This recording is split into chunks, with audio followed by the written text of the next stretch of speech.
Hi, everyone. Welcome. I'm so glad that you were able to join us today. We've got a great conversation in store for you.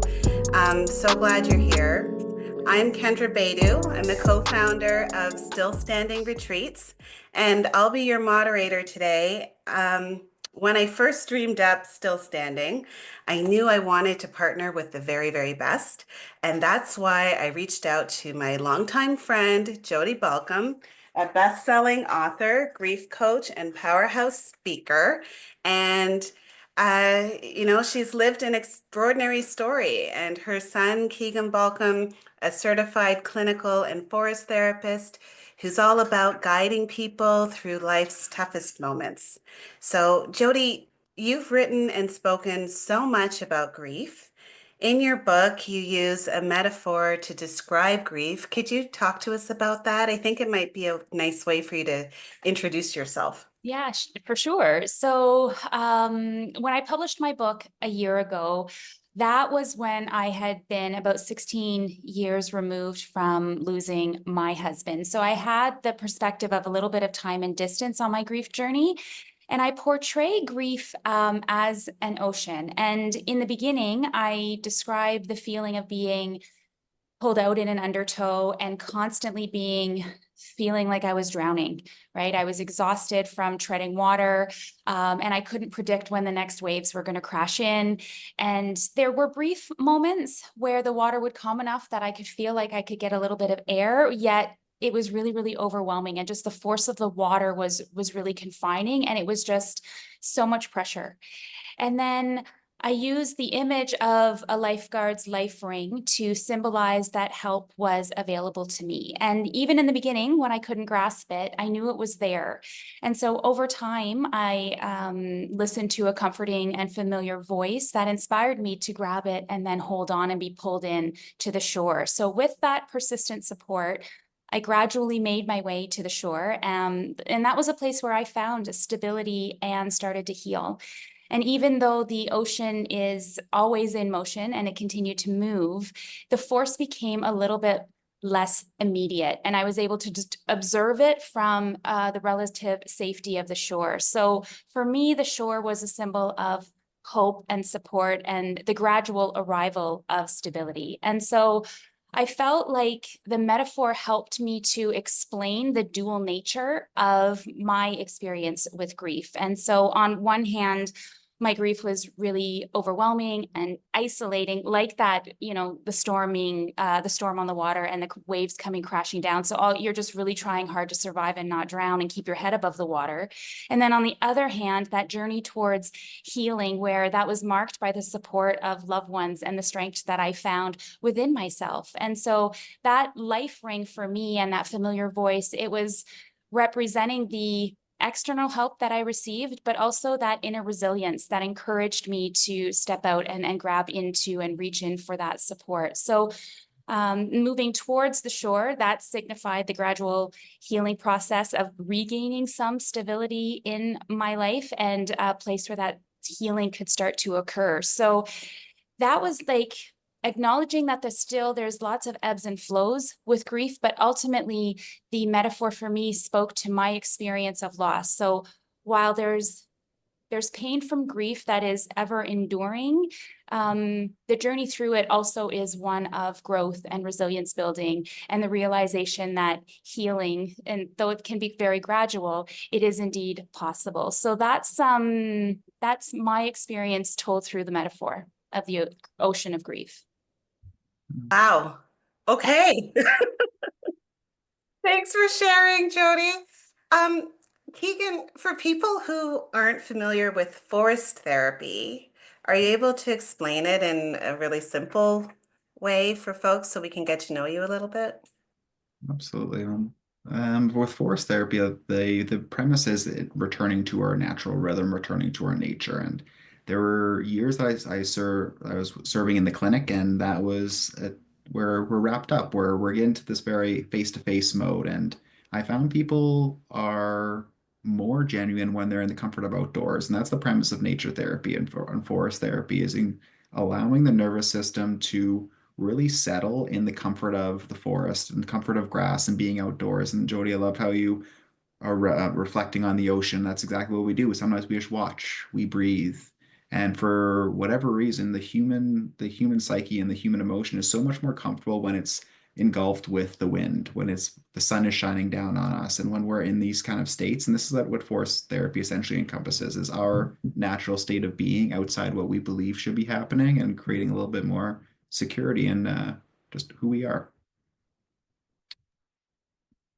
Oh, that's beautiful. It makes me think about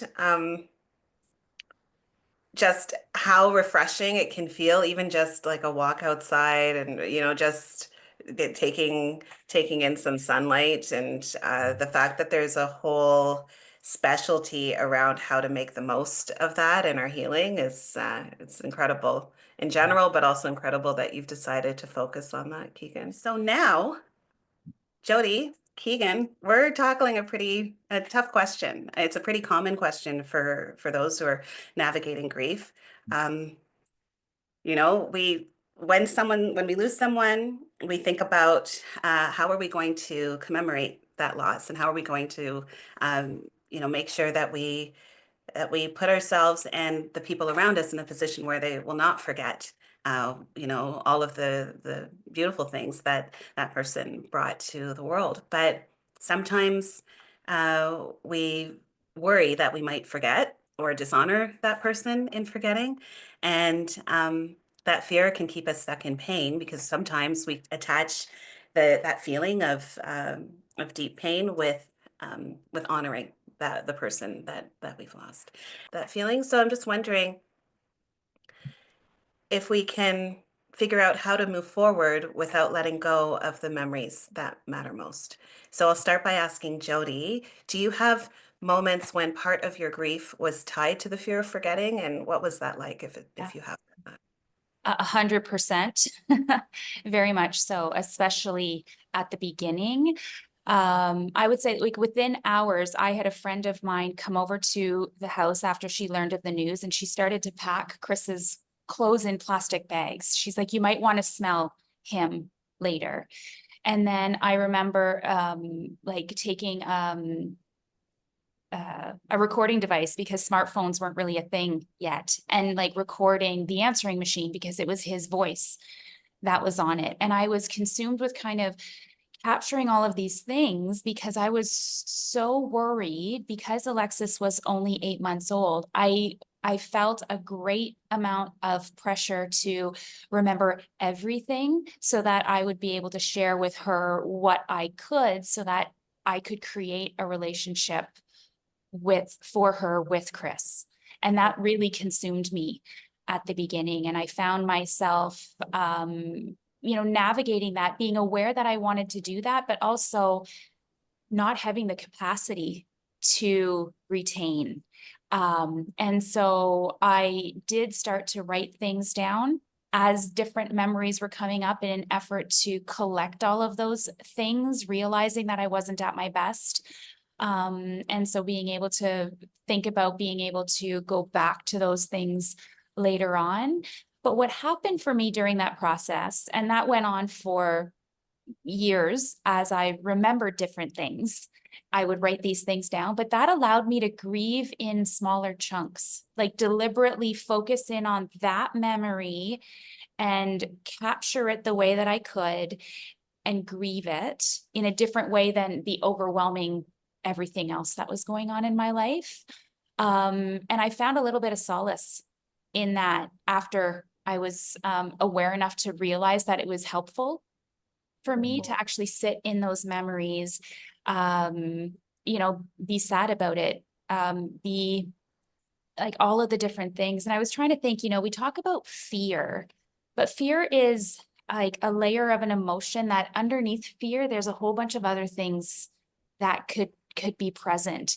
And so in preparation for this, I started to think like, what could those things have been for me, and how did they show up? And I mean, you've got sadness for the loss that you're not going to be able to do those things again. You have worry about if I can't remember everything in detail, does that mean that our bond wasn't strong enough? And for me, that was a huge hurdle. And that's where a lot of my guilt came from, is if I let something go, or if I choose to move forward in a certain way, does that mean that I loved him any less? Are people going to judge me because I'm in this space? And that was something we can unpack as we go through the conversation, but it was really something that caused me a lot of anxiety and worry. And then for me, it was insecurity. I'm a new mom. I'm, barely getting in touch with what that is. And now I'm doing this and navigating on my own. And am I doing it in the right way? And am I honoring the way that I feel he would have wanted me to? So I think a lot of those things really came down to questioning that, am I doing it in the right way? Going back to some of the conversations that we had in our first discussion, and figuring out that there is no right way and wrong way, and it's just whatever way works for you. Yeah. Huh. That's so powerful, especially because um, it always comes back to, am I doing it the right way? I think so. Yeah. And that question that I think most people, when they are moving through grief, they have, and how do we let ourselves shed that a little bit? Absolutely. And the right way changes like daily. It changes from the time 30 minutes before, like in that window of waking up, to the 30 minutes before lunch, to the peak in the afternoon, too. Like that, what you're needing in that given time, it changes within a 24-hour cycle, never mind like years and weeks afterwards as well. So, how important is to have that vulnerability and like connection to how you're showing up and what it looks like for you in that day? Like, Jody, you're talking about the fear, the sadness, and the guilt and the shame, like all those they're so intoxicating. They'll grab you, and all of a sudden like we're stuck at these moments. Like, what do we do now? Like, how do we allow ourselves in order to kind of move through that? And it changes, and like being flexible and all that. When everything comes down to that, it's showing up for yourself in different ways in different days. Mm-hmm. So, Keegan, then it's interesting that you're saying that, because I was going to ask you how, like, what you've learned about healing while still honoring loss in your own life. Yeah, and I find the type of loss, it also varies, like how the healing process is, I guess, experienced. And I had from one healing journey with, like, I had an uncle who passed away with CF, and we understood that he was passing away. We understood like the gradual decline. There was time to pre-grieve, imagine what life would look like afterwards. Like, oh, it's going to be this, it's going to be that, and having that ability to essentially create that future before he was gone, allowed to have like these communications prior to share with him what how I felt and what that meant to me. So when that passing existed, that the distance afterwards, there was initial shock of like he's finally gone, and that was the sadness came flooding in. The sensories were primed already with, you're going to experience intense sadness, and allow yourself to feel when that time does come. And when we were driving down the highway, my dad called, and it was the time, and pull over and experience the grief and shed those tears. And that is, it's almost like that, the simple grief or the arc of grief, because like you understand somebody's going to be passing away, they pass away, and then it kind of coming down through that. And like you're able to give yourself that time and space to create that section or time of or ceremony around that experience, and switch that over to so in grad school I had a friend pass away by suicide. And in that moment, I saw him Tuesday, he passed away Thursday, and that was the big shock. So at that moment of experience, it was like the shock of like, I can't believe this is happening. This is like, I didn't see this coming. What's going on now? What does this mean for me? And where that those two experiences come in is your body is needing a different form of care in those different circumstances. So although grief is apparent in both of those situations, the healing and support you're needing in both of those circumstances vary drastically. In the former, it's connecting with family. Who knew this was going to be happening? I need to talk with them. I need to be with my loved ones because they understand what was happening. And in the second circumstance, it's trying to make sense of it all. You almost go into shock. It's like, what is going on here? I don't know what's going on. and putting yourself into a circumstance, or at least an environment that allows for a calming presence of like, hey, I have to just make sense of this for a little bit and soothe. And the tears didn't come till weeks later when the reality started to sink in. So I think with all that said, it depends. Everything, it's so unique to the circumstance, the individual, and to the support that that individual has, and it looks differently for everybody. Yes, yeah. Um, so true that not only does it look different for everyone, but for the same person, depending on the kind of loss, the circumstance around that loss. And when we talk about grief today, we're focused on losing a person, but there's all kinds of loss, and some of the people here today might be here because of a number of different kinds of loss. And you're right, each instance of loss has carries its own weight and its own way to move through it and its own way to honor it. Um, so then I when we're talking about the fear of losing a loved one, how maybe Jody, you can tell us, how does that fear of losing a loved one, of their memory, of losing the memory of a loved one, how does that show up in daily life? Like, how did that show up for you? Yeah, for me, it was like this ever existing anxiety that was just like in my everyday, underneath my everyday activities, right? And I found if there was a sense of urgency, like if I couldn't find a photo or if I couldn't recall like the totality of a conversation that I was searching for in my mind, like I would get very anxious and I would feel very rushed and I wouldn't be able to exist in the present moment at all because I was preoccupied with whatever it was I was trying to remember. Or remember and not forget are different things. I found, memory, you could recall a certain instance that, happened between the two of you, but then there's intricacies of the way things felt, right? And so I would try to maintain that presence of love or that feeling of connectedness. And this is where I became the most upset when I realized that I have all this love to give and I'm no longer getting it back. Mm. And that was a big realization that I had with myself. And I remember speaking with Chris's parents about where I was in life. And I said, I am trying to put out all of this love into the world and I am not getting anything back. And I don't know what to do with that. I Mhm. don't know where to go from here. And it's like I have all of this energy and I'm putting all of this energy into a space that the void is so big and I can't be filled.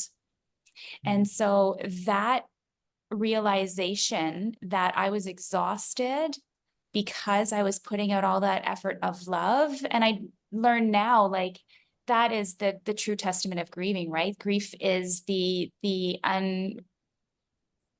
what's the word? Not unrequired. It's the residual love that you put out there for the person, right? And so being honest with myself about the fact that this was causing more harm for me and Alexis, that's what started to shift the way that I was able to start to exercise a little bit more self-compassion into how I was feeling and the way that I was showing up. And so I wasn't as anxious and stressed and nervous anymore because I'm like, okay, like I am doing the best that I can. And I let go of all of that pressure that I had to do this by myself. There were other people in Chris's life that could help me help Alexis learn things about her dad. I'm going to have my own memories, but what I'm sharing with Alexis, they're not her memories, right? But I can express the true essence of who her dad was without going into all of the details about all of the interactions that I tried to journal and remember. And so I said, if I can show her the essence of who he was as an individual, then I feel like I have honored him in that way.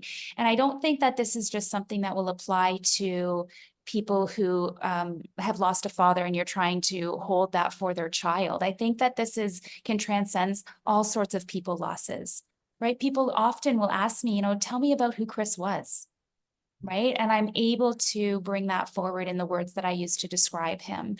Typically, my face goes to a smile because that's one of the things that I loved about him the most. And we joke about he had big teeth and all of the things, right? And so it's just like, when you're able to bring that forward in a way that other people will understand the love that you had for them without having the pressure of remembering all of the minutia all of the time.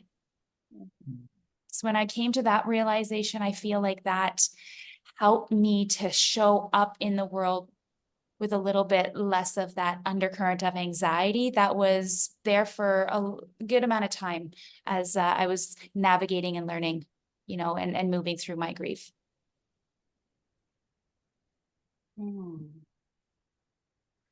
I love how, yeah, you don't have to, it's not only you.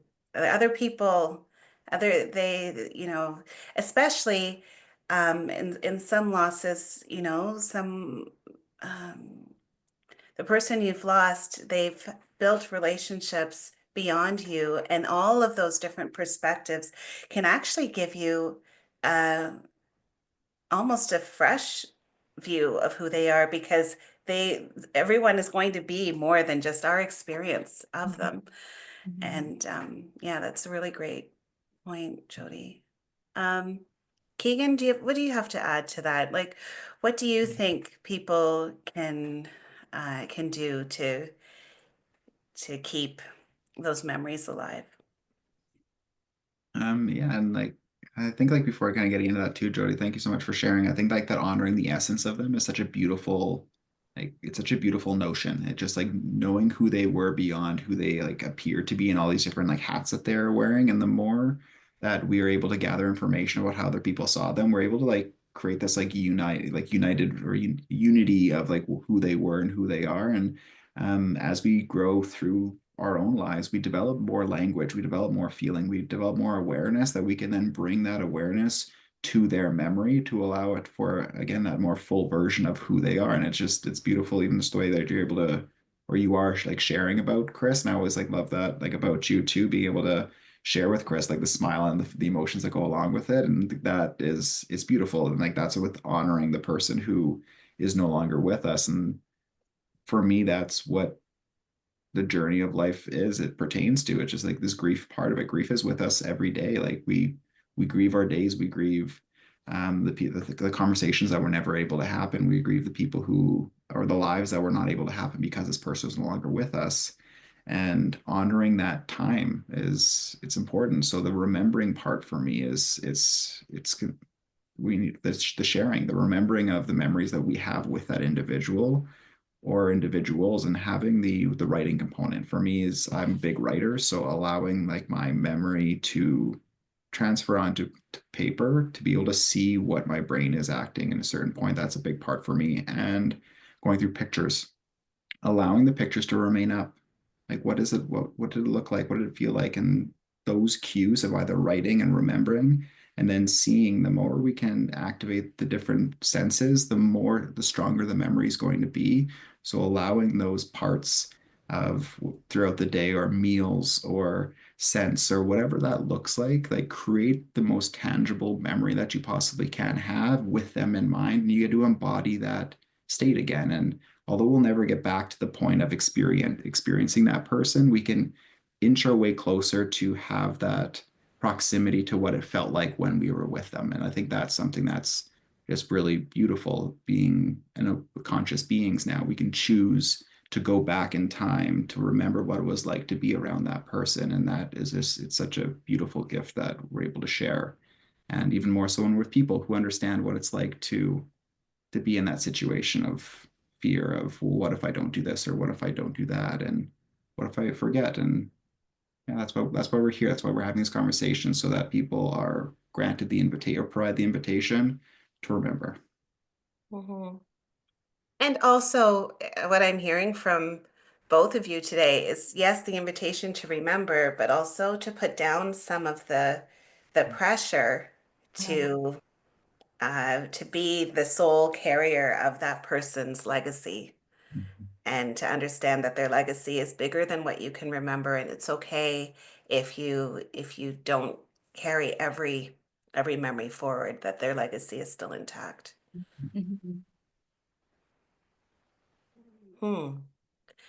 So, Keegan, you started to talk about some of the strategies that people can use when they're forgetting a person that they've lost. You talked about, you know, keeping those pictures up, keeping the memory, those reminders for yourself kind of fresh and available.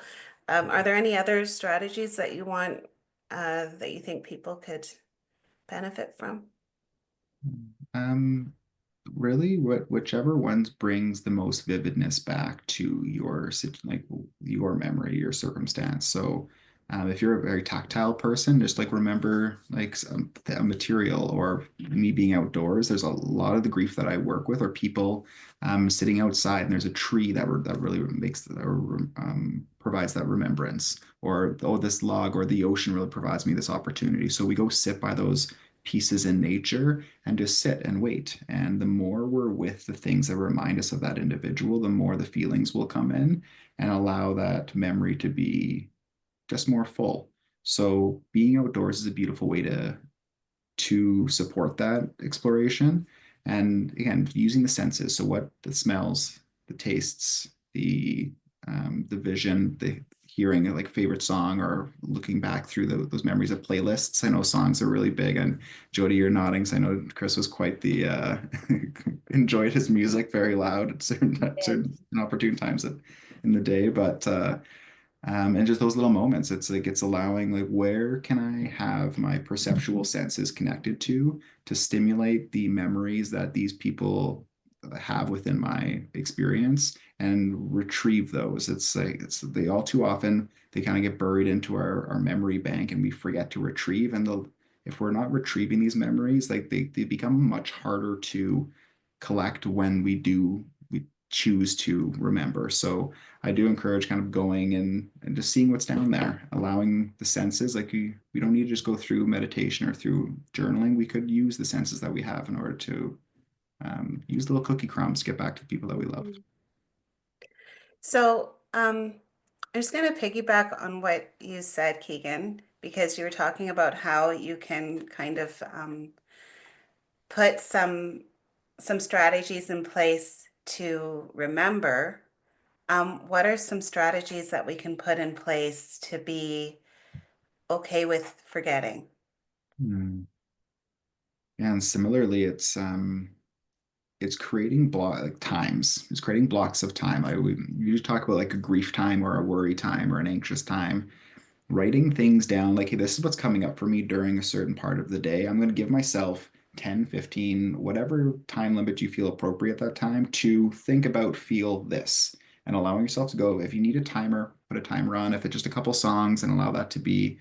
But it's creating a container for that emotionality so that you're able to in like essentially in be involved in the responsibility that you have currently. Sometimes it's not prudent to be at work and allowing everything to come in and allowing everything to flow. So it's creating the times to support that exploration.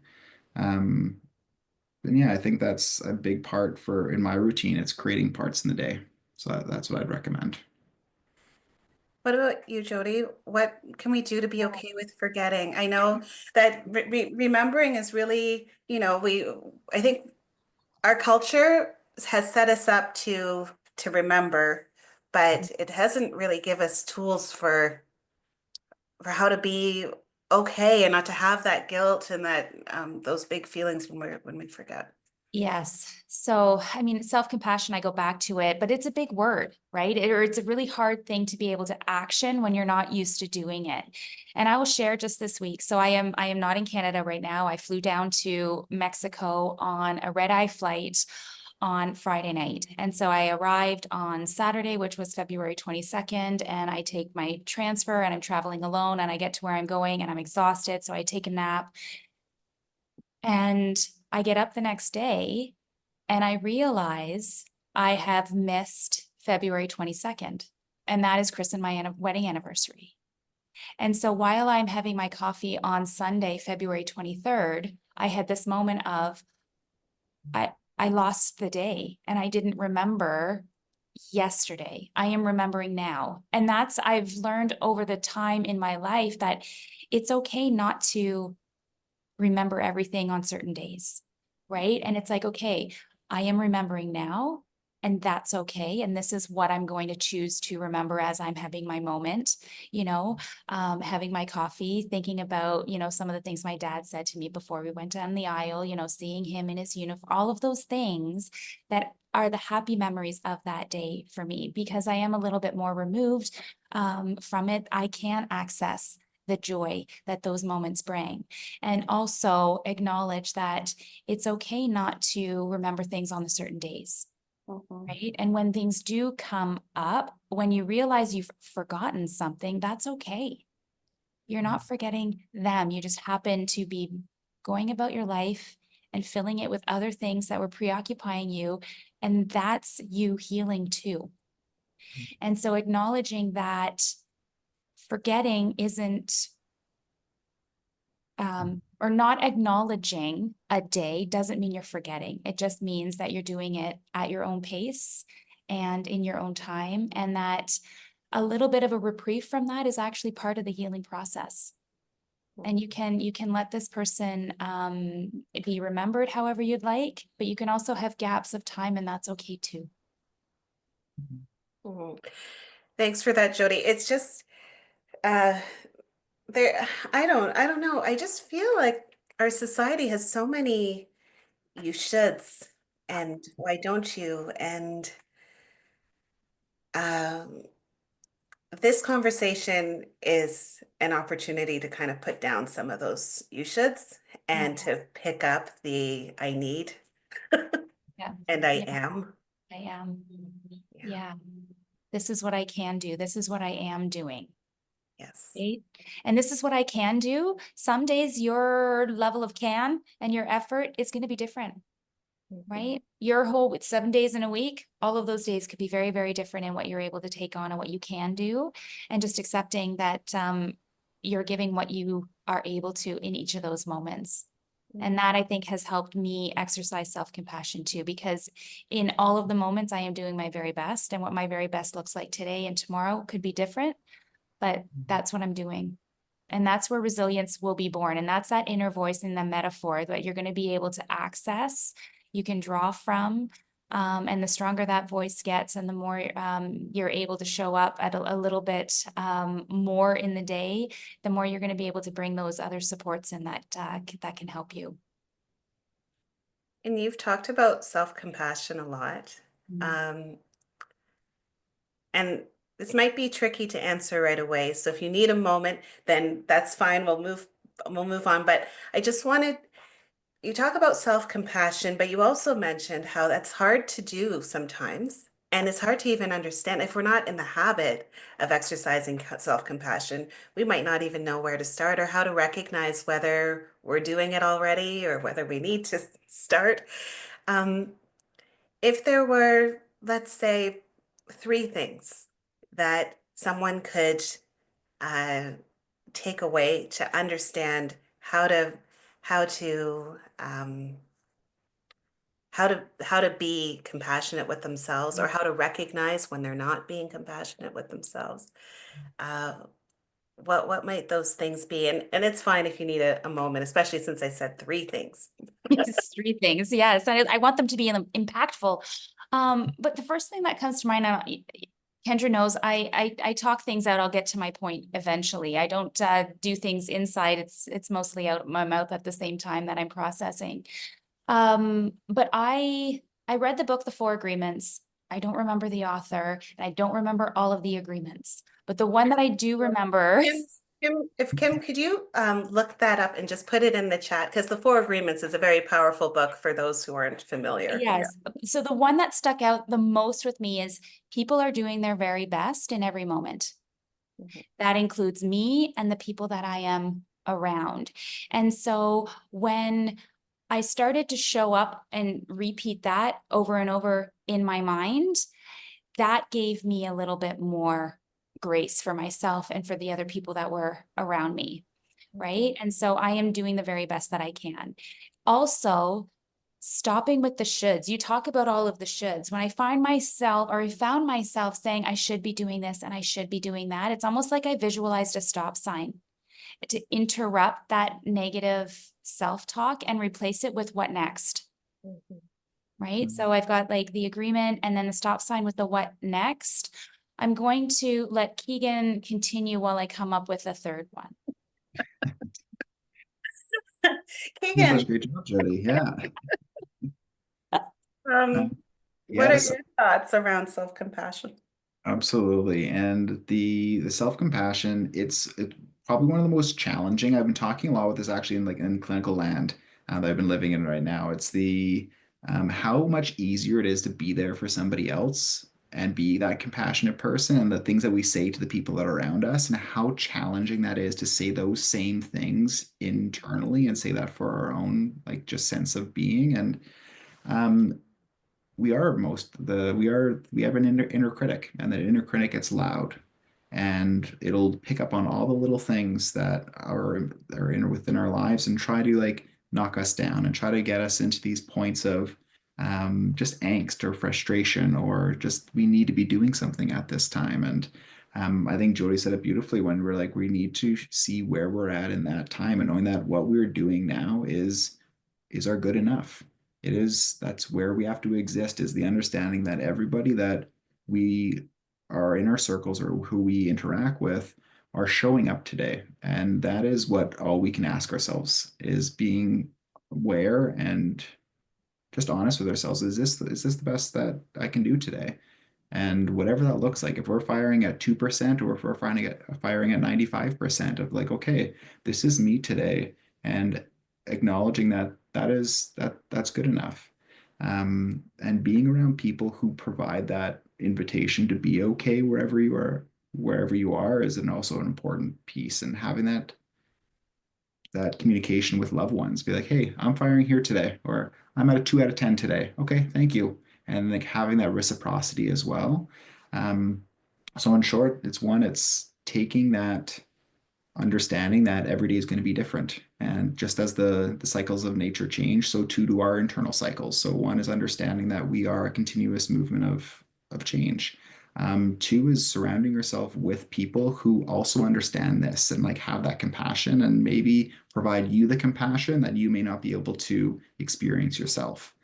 And the third one is writing these things again. Like I love the writing part, so writing these things down and changing the language from the not and the should to what I am and what I can. So all too often we're the don'ts, we're the nots, we're the what, all these parts of our process. So taking the extra moment, whether it be 15 seconds or maybe it's sometimes 2 minutes, of like, how can I reshape this thought to take out the negatives and swap it on its side to create the positive version of it.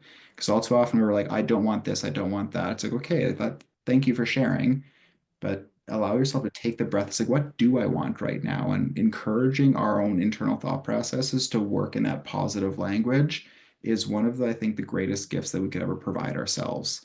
And it takes time. It's going to take practice. And it's amazing how when we start analyzing our own thoughts and seeing what's the script that we want to be like running across our page, um, how challenging that is sometimes. It's like, oh, I I do speak to myself in a lot of negatives, and how do I switch this narrative?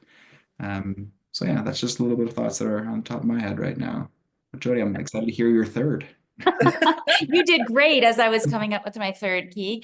No, it's so true, like that switching the pause. And we don't do that. That's not inherent for us. Like that's going to take effort and it's going to take work. And when you talk about taking the time to figure out what that could look like, yeah, like I can't cope with this right now is something that we'll often say to ourselves, like, I can't do this. I can't cope. Well, how do we shift that to what can I do in the next few minutes? How can I move forward right now? And those small subtle shifts go into what you're talking about beautifully. I think my third one, as you were talking, was speak authentically.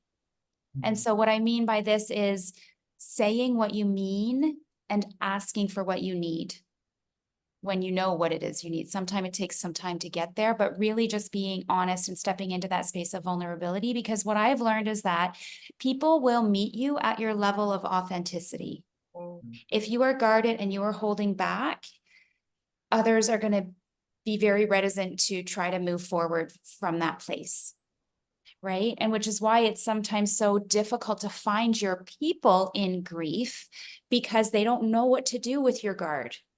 And so others who are experiencing grief, who have likely been experienced those same emotions, there's that sense of familiarity, that sense of common experience, that sense of you've been there, I understand. And that just diffuses things, even without words, just knowing someone else has had that shared experience.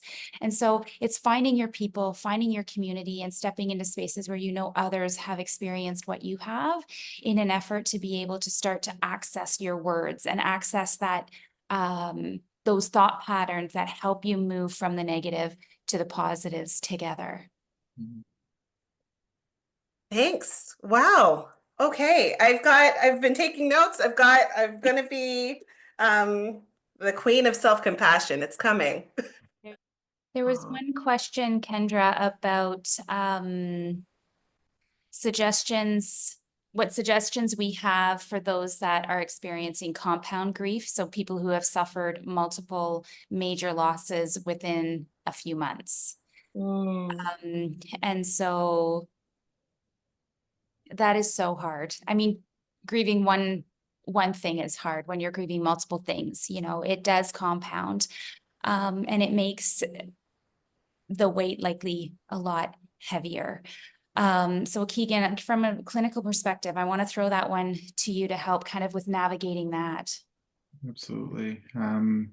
Yeah, and the compounding grief it's really tough. Like it's like when just the grief response in general, like it'll create this well, typically it creates this kind of like block within the system that's creating the protection around what we are, the sadness or the anger, the guilt, the shame. And when we compound it, the feelings become further and further away. So either we get into something very like a lot, and then we use these distractions, or typically we will dissociate from our actual bodies and that sense feeling, because it's too much um, to really experience at that time. So what I recommend with compounding grief is usually a team of like healthcare practitioners to move the psychological, emotional, and somatic aspect of things, as we have known that our emotions are held within our bodies, and we could do all we can to try to increase motivation, bring inspiration, or just try to get into those daily routines. And sometimes that's just too much, and that's okay. And allow yourself that time to breathe. And if that looks like talking to a trained therapist or psychologist, if that's going to see an acupuncturist or a somatic healer of some kind, of registered massage therapist, nutrition, it's allowing these processes to move through your body as organically as possible, so that it can be felt and be metabolized into your experience. It's going to take it might take a long time, and that's okay. And give yourself grace when it comes to that. It's this grief, as we chatted about last time. It's a forever journey. There will always be these pieces that we're grieving due to loss, and providing yourself that grace and whatever support or soothing you're needing at that given time. And again, whether it be psychological, emotional, or somatic, just leaning into a healthcare practitioner, whatever feels good for you at that given time. Mhm. And once again, the need for self-compassion, that grace comes up.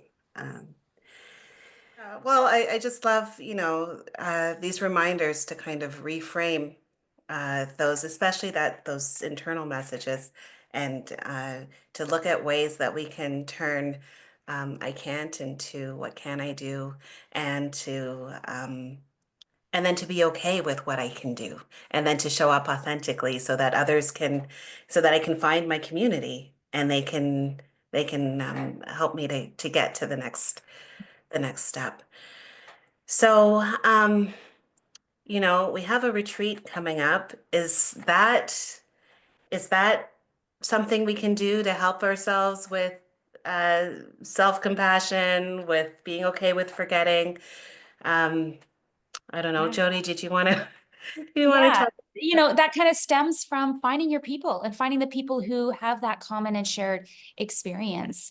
And it's not just about the community, but I mean, in our retreats, Keegan and I are going to move you through different workshops that help you to go through the processes of creating greater self-compassion for yourself, creating what these different rituals will look like, how you can go into nature and shift that perspective. So it very much is about meeting you with where you are at, but also giving you some tools to support yourself as you're moving forward in this way. Mhm. Yeah. Well, thanks so much for your interest in the April 3rd to 6th retreat that we've been talking about. Registration for that retreat is now closed, and we're adding people to the wait list for October 23rd to 26th. So we're going to have another one in October. It's also going to be at Heron Lodge in Calabogie, Ontario. And Heron Lodge is a one-of-a-kind nature sanctuary. It was featured in Log and Timber magazine and even used for movies. And between us, there's a movie that's going to be filmed there this week. This week, they're filming another movie at Heron Lodge. Pretty exciting. But that's what this place kind of draws. It's a really remarkable property. And we've had people there who just say that it's a place of healing and a place of feeling very much at one with nature and enjoying all of the eagles and deer. And we'll have our team of wellness providers to guide you through workshops and discussions. And as she's working with the chef to come up with meals for healing. And all of these things are things that routines and habits that we can take with us into our lives after the retreat as well. All right. So as we go forward, I just want to thank Jody and Keegan for sharing your insights today, and to thank our other team members for all of their hard work in bringing us together. A special shout out to our event planner, Kim Lackey from Signature Events. She was busy taking care of your questions in the background, and she made sure all the slides came up and everything went as it should. And also thanks to the other members of our team, Jess Balcom from Arrive Wellness, Nirmal and Shivi from NS Social, and an extra special shout out to Elizabeth Kelly and Mary Beth Sowerby for providing the platform that we're meeting on today. But most of all, thank you to you, our audience, for your participation and thoughtful questions. Remember, grief is a personal journey, and it's essential to honor your unique process.